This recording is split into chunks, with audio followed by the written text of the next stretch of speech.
所有的宝宝呢，我们正式进入到了涂鸦敏感期，给他们一支画笔呢，就会开始写画画。这个时候，我们作为家长就一定要充分满足他们的需求。首先要准备一些适当的工具。今天呢，我就把小多从1岁多到2岁的所有的画笔还有画本全部都整理出来了，给大家来推荐一下到底什么样的适合宝宝。首先是画笔，画笔其实很有讲究。那我建议大家呢，第一套可以入手这个点点画，买的时间已经特别早了。这种点点画笔呢比较大，它的玩法特别简单，因为刚开始小朋友玩画画的时候呢，他就只要这样拖就好了，然后呢就能画出很多个这样的点点。这种画笔啊，不要买特别多的，你看我就买这样一套，就能到现在都没用完，所以就少买一点就行了。买这一套的同时呢，还建议再入手一套画笔，这2套是蜡笔，这2套是水彩笔，这2个是彩铅，然后这个是面霜画笔。我自己用起来实际感受是非常建议大家先入手丝滑蜡笔。那这种丝滑蜡笔其实这已经是我的第3套了，就颜色比较多。这一套它已经玩的都已经快没有了。然后这种丝滑蜡笔有个特色就是非常的好上色，小朋友很轻松的就能把颜色画出来，无毒，级呢要是好清洗，就算你画到了桌子上轻轻一擦就没有了。宝宝如果画到了手上，也是直接这样轻轻一擦就没有了。蜡笔的话，我总共买过3套，这一套是麋鹿的，还有一套美乐童年的，这一套呢也是麋鹿的一个新款。那我比较推荐大家去入手这一套，颜色其实不用像我要买这么多，因为小多现在大了我才买的多的。像这一套特色的话，就是它的笔帽比较好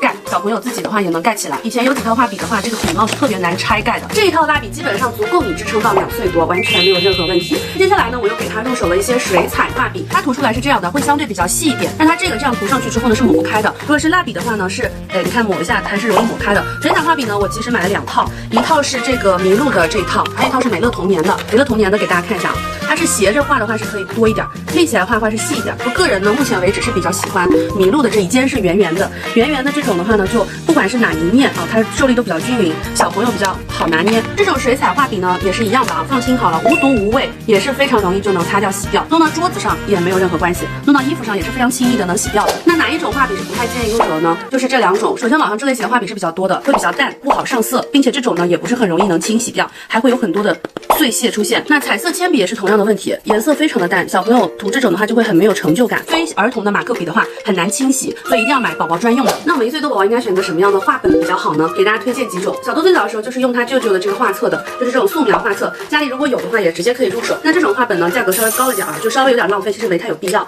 坚持要买这种宝宝的画册就可以了。我这次一口气给他买了这么多。这种画册里边的话呢，纸张不是那么厚，但是对于宝宝的蜡笔和这种水彩笔来说已经足够了，性价比是比较高的。也可以买我这种卷纸，这种卷纸的话是可以贴墙上的，整面墙就可以让宝宝自由的去绘画。它这种卷纸有2种，一种的话是涂色的，另外一种是这种空白的，2个可以贴一起，还是比较自由的。其实我之前买过那种特别大的画板，我觉得没有这种发挥的自由度高。宝宝再大一点的话呢，还可以再给他入手这种涂色本，这是我最近入手的。那这本我觉得其实还挺惊喜的，性价比很高。它里边就是可以认识梨，然后这边有梨的颜色，让你涂这一边你就知道了大概要怎么涂，就仿着它涂就好了。像美乐童年这一本，这本呢就是很大，这个就是自由的涂抹。那么如果宝宝过口欲期了，还可以去入手这种手指印画。这本呢我非常推荐，很适合出去旅行的时候玩。打开里面，把这个打开，有这种树或者是一些，比如说这是粉色的，摁一下，然后就可以手指就可以涂上去然后这个手指也不用担心这种是一擦就擦掉，而且是无毒的。然后这一本的话能画很久，手掌，然后脚印，小时候玩一下也是差不多的。如果想要拓展呢，就可以入手专门的手指画的这种画本，搭配这种面霜颜料。美乐童年这款面霜颜料的话，质地真的就是这种面霜的质感，而且就是完全不用担心无毒无害，弄到衣服上和手上完全就可以涂掉。然后你就打开这种画册，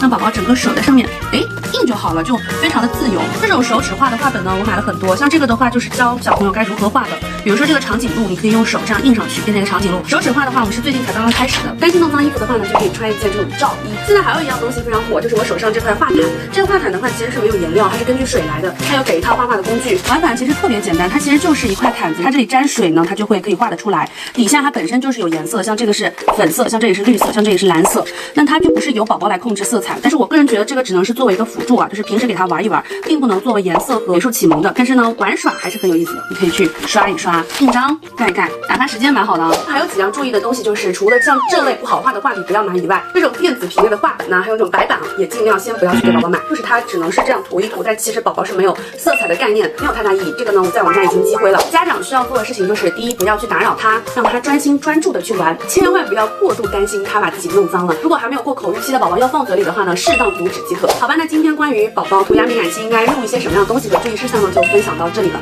小多现在还在不断的进阶中，我并不是一个美术专业出身的宝妈，但是呢，其实我是非常愿意给小朋友去尝试各种各样的东西，毕竟画画也是一件培养他专注力、培养他创造力的这样一件事情。我是朵Lisa，今天视频就分享到这里，拜拜。